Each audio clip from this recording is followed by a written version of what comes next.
So,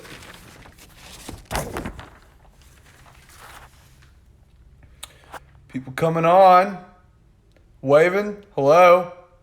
Can I get a hello? Or a hey. Hey could work too. If you want to type hey and not just hello, that'd be cool. You my role model. Lots of waves. Is it just easier to just do the little wave? Ah, there's a hello. Appreciate that. Jamel Armand or James Larmond. Hello. Hey, hello. Okay, one more minute. Less than a minute. We'll wait a little. Got a lot of people jumping in quick. That's good. I think that's cool because I'm curious though really quickly. I did this a few weeks ago. I would like to take a quick poll and know if you could tell me if you're on here because you saw an email or my post, that would be great. Or you just happen to be here right now. Hello from Germany. Anyone? Did you see an email? Did you see an Instagram post? Or did you just happen to be here?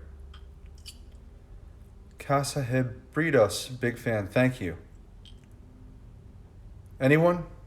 I know there's a bit of a delay. I gotta wait. I get impatient, especially after I've had a little bit of coffee. Anyone in the habit of jumping on at noon United States Central Time at noon every Wednesday? I'm seeing just happen to be here. Oh, okay. Instagram just happened to be here. Just happened to be here. Couple more. Okay, good. Instagram. Because I've been sort of devoting my posts on Tuesdays, as you can tell, to reminding people. And I was just wondering if that was helping. Okay. Today is going to be very short and sweet.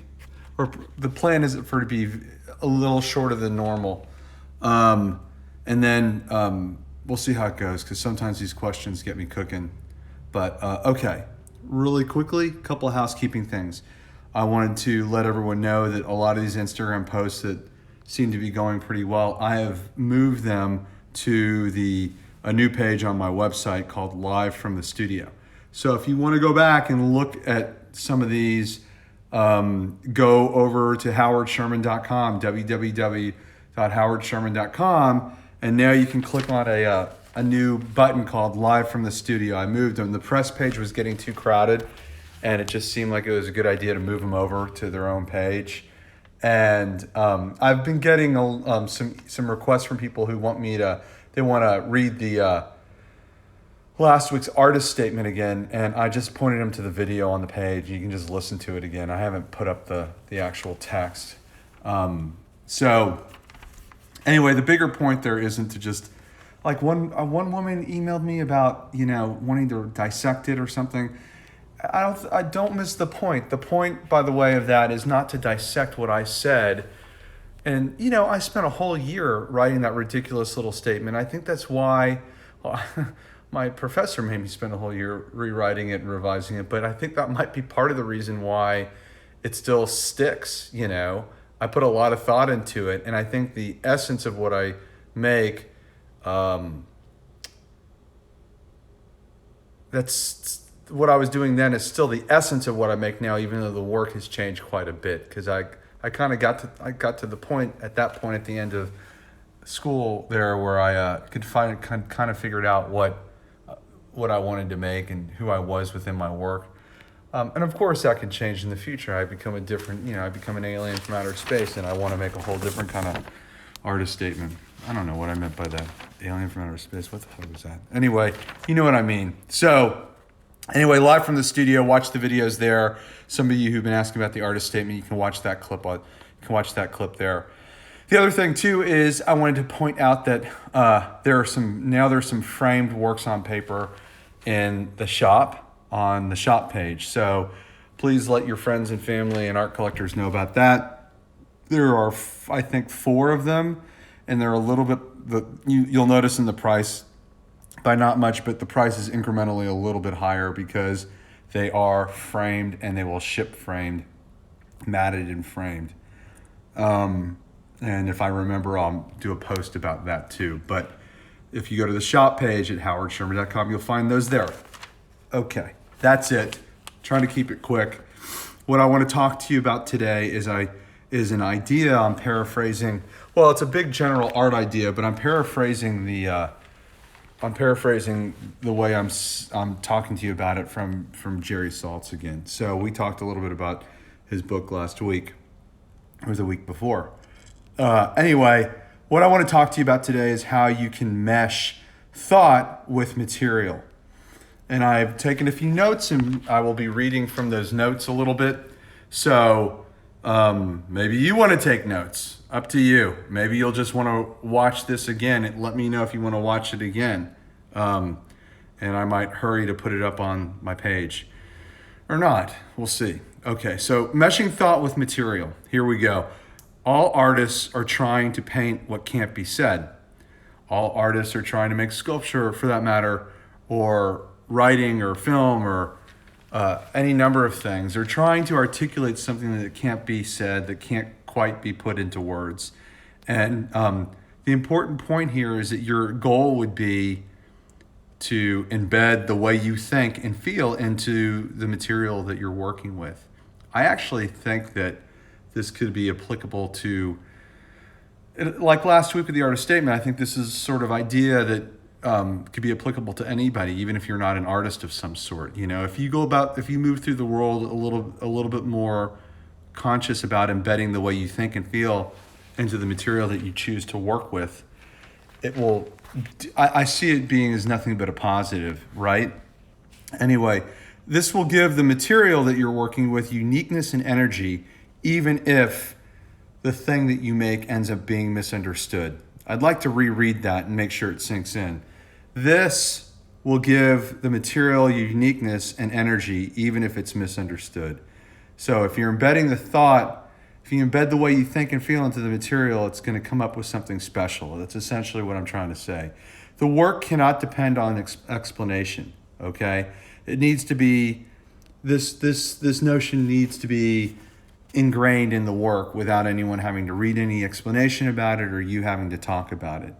This sounds pretty simple when I talk to you about it, but it's actually quite hard, you know? I mean, I think I'm unpacking it in plain English, but when you really think about it, when you're staring at that blank whatever, whether it's a sheet of paper, rock, canvas, whatever, I mean, it takes some real effort in doing and thinking to kind of get to that place and really understanding yourself and knowing yourself, right? So to continue on, the painting or the writing or the sculpture or the film or whatever, the painting becomes the idea. The object, if you choose to use an object of some sort, I guess we're all creating objects, but the object is the idea, the painting is the idea. The artist can embed thought into any material he wants, which leads back to the big point of the day. I'll say that one again too. The artist can embed thought into any material he wants. My work, actually, as an example, my work is constantly being misunderstood, but in the best possible way. In fact, I've even been approached at various openings of mine or events of mine, and I've had people stop me while I'm explaining my painting to them, and they say, no, it's about this. And they go into some long, I remember one woman, she literally stopped me and said, no, your painting is about this. And she was very adamant about it. But in a way, I didn't feel corrected. I felt very, actually, it was really great. It was an elated feeling because she had found, I'd embedded something beyond language in the material that triggered a very personal story for her. And she talked and described some sort of pictorial, I'm trying to remember exactly what it was, but some sort of pictorial scene about that resonated with her and reminded her of her childhood. Something about fish and birds and I think it was something like, a summer house she used to go to as a kid where they had fond memories. And she started pointing every little thing out. and that she saw. Here's the fish, here's the bird, here's the this, here's the that. So one way or another, I came up with something that meant something to me that triggered a whole different sort of set of memories than somebody else. But I thought that was really great. So although the work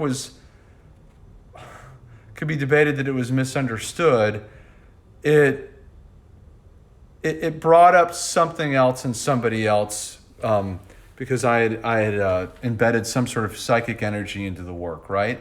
So the goal should be to dump your most vulnerable and personal self into your painting, drawing, sculpture, music, writing, whatever. The more you can do that, the more radical you can be about doing that, the more interesting I think the work's going to get over time. I mean, that doesn't mean that you can just dump it all there and it is going to be what it is. It's going to take some work and fine tuning. You need to stretch the meaning of the material past its literal interpretation. Something else that's very important, and something else you might want to, I'll walk over here. That's something else you might want to write down too. Stretching the meaning of the material past its literal interpretation. That's it for today, people. Short and sweet. Wow.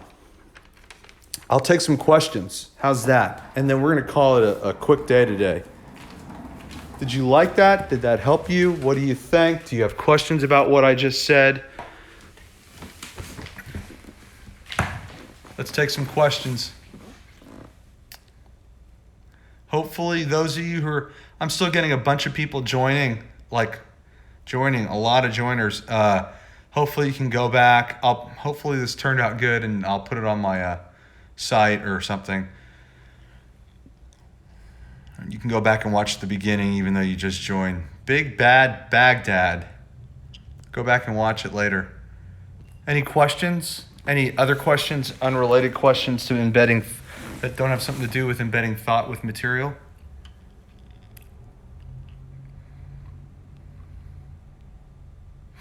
Waiting. Lots of waves, lots of hellos.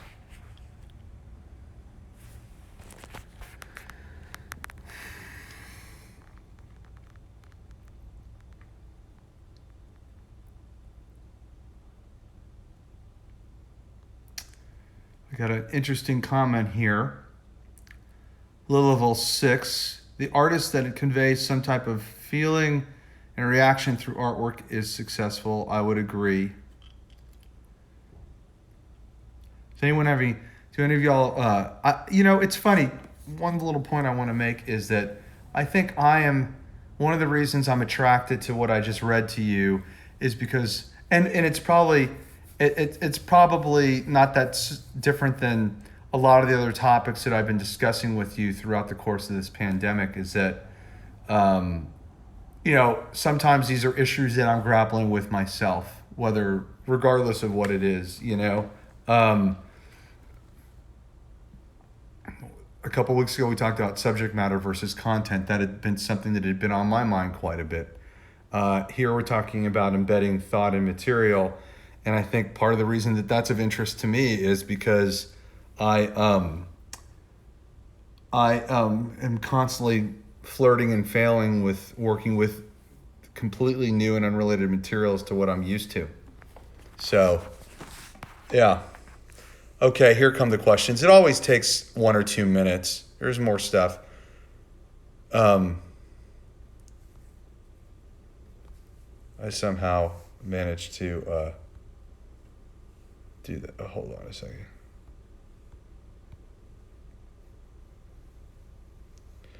Omen, what is the name of that book? I didn't get that info. Thanks. Are you talking about the art history book, Omen? I guess that's what you're talking about. That's called Texas Abstract, Modern, Contemporary by Fresco Books. That's the one. That's the art history book that I had talked about. That I showed that I'm on the cover of. I think that's what you're talking about. There's a few other books that I've been in, and you can go to my website and learn about those.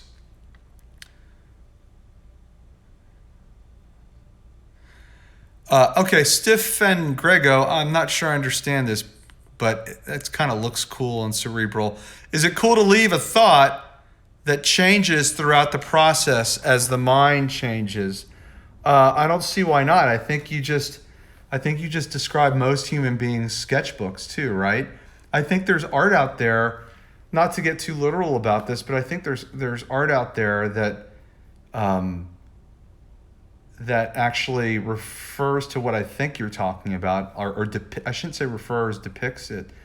The first person to come to mind would be my old major professor, Vernon Fisher. Look at his work. A predecessor to him would have been some Robert Rauschenberg's, right?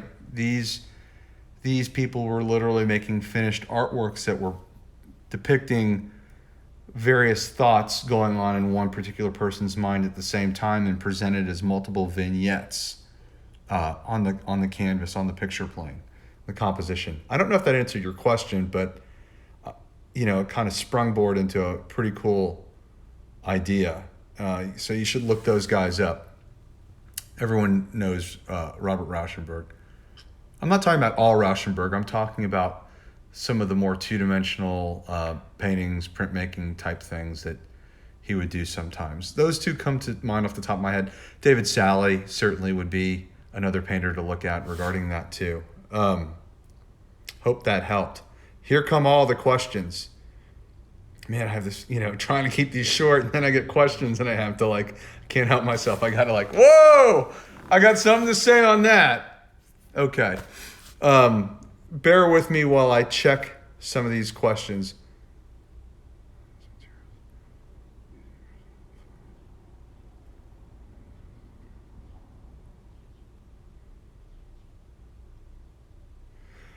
Oh, here's a good question from Esra_Nesipogulari.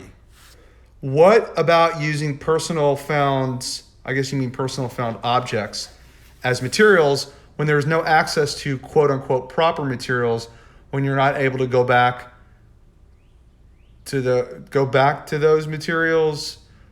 For I start using nail polishes because of lockdowns situation. Okay, I understand. This is the English is a little broken, but basically what you're saying, Esra_Nespigalari, is that you don't have access, because of the lockdown, you don't have access to proper art supplies, or what you call proper art supplies. So you're using random materials to make things.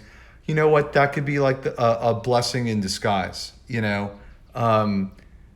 Sometimes, I'm not really big on authority and rules, and I kind of chafe against those concepts in a more generalized way. But sometimes the best thing that could happen within a creative process or a studio process is to have one hand tied behind your back and see what you come up with. That might be the most interesting thing, and that's essentially what's happening here. I don't know what to tell you about transitioning back to proper art supplies when they become available. I don't know where you are in the world. Are you in Italy? Italy, I thought, was kind of on the better side of the pandemic, at least right now, and things were opening again. But I might be making an incorrect assumption because of the name. I probably am, so don't get mad at me. But anyway, yeah. I mean, hey, I'm right there with you. I'm not gonna. I don't want to show it again. Y'all probably saw it, but I have been start stop on a sculptural idea forever, and I just lose interest quickly, get frustrated, but then keep coming back to it, and it never seems to resolve itself. And quite frankly, I never said this out loud before, but maybe one of the things is I've got plenty of paper and canvas and stretched canvas ready to go, and I just get sidetracked going back to my regular deal. And so I'll get excited about those things too, certainly, but then this other thing never comes to fruition. I don't know. I don't have an answer. I look at your situation, Esra, as a positive, and not a negative. And I think it can be. I mean, I think, being able to being forced to, do things with other materials can be a really cool thing. So, it's kind of like we have to all remind ourselves right now, some more than others, you're safe at home. You're not locked in at home. You're safe at home. And in most places you can still go outside and take a walk. So it's not like you're in total prison. You got to remind yourself of that, though. Same thing with your supplies. Good idea that you just presented to me, Esra. Thank you for that. Okay. Lots of, not so many questions, just sort of lots of comments today, right? Disilavai Mill. Okay, writing it down. Yeah, I got it right. Esra, Italy. Hopefully y'all are coming back. Jay Sloan, thank you. Love your artwork.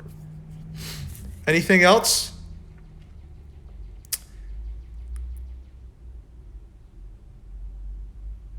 Let me check back through.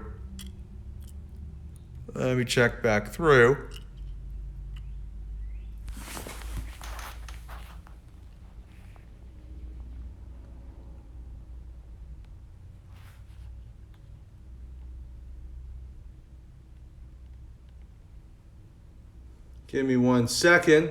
Bear with me. I think I know this. Do I know you? Occasionally I get people I know. Bartram Birchineff. I think I know you. Do I know you in real life? That name rings a bell. Do you care much about museum quality, long-term life of your work? I mean, I try and use archival supplies, but I don't make myself crazy about it. You know, I try and use good quality paints and acid-free paper, but I don't make myself absolutely crazy about it. I mean, I don't know. I mean, you know, there's so many people out there still fucking around with cardboard and things like that. So, I hope that helped. I try and use archival stuff, but, you know, I'm not gonna. You know, I know people who will go even nuttier about it than that. And anyway, that's about it. Okay. Take a couple more, and we'll keep it short today. Baglioni.art. Go watch the video, last week's video. I posted it on my website. I'm not going to talk about the statement today. I'm surprised how many people are really interested in that. That's great. I'm glad I did that last week. It was sort of a last minute impulse, but I'm glad I did that. I will say this. I do think whether you're a dentist or a ditch digger or a hooker or an artist or whoever you are out there, you should take some time and write a few sentences about why you do what you do, why you make what you make, and give it a little bit of thought. And whatever you do, bring some flair and creativity to it. Don't be boring.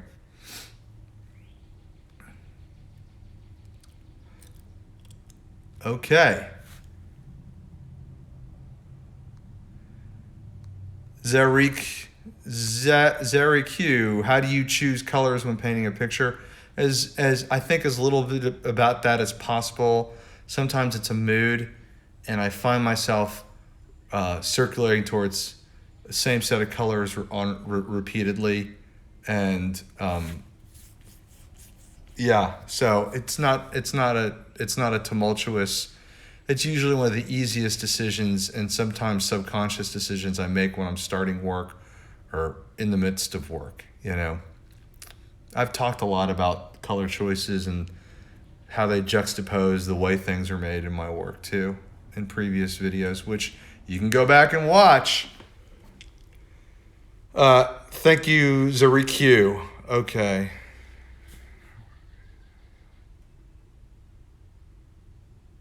Savajadeoto, I've been changing an artwork for ages.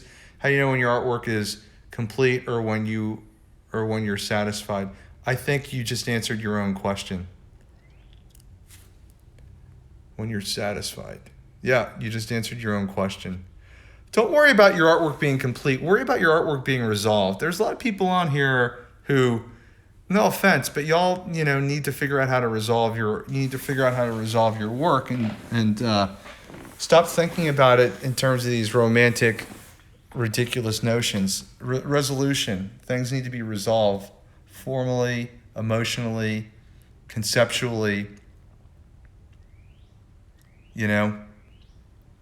Am I making sense? That's so fucking important. I mean, jeez. Everyone, I'm not talking about you, Savjad Dioto. I just get very frustrated because, you know, everyone's looking for a shortcut. Okay. Wasn't talking about you, though. All right. Any other questions? There's a lot of questions and comments and stuff, but okay. I think I'm gonna call it a day. We're going short today. Y'all are great. Appreciate it. Email me questions, comments. Visit the website. You can see the new framed work on the shop page. You can watch the old videos on the live from the studio page. Signing off. Talk to y'all soon. All right. Bye-bye.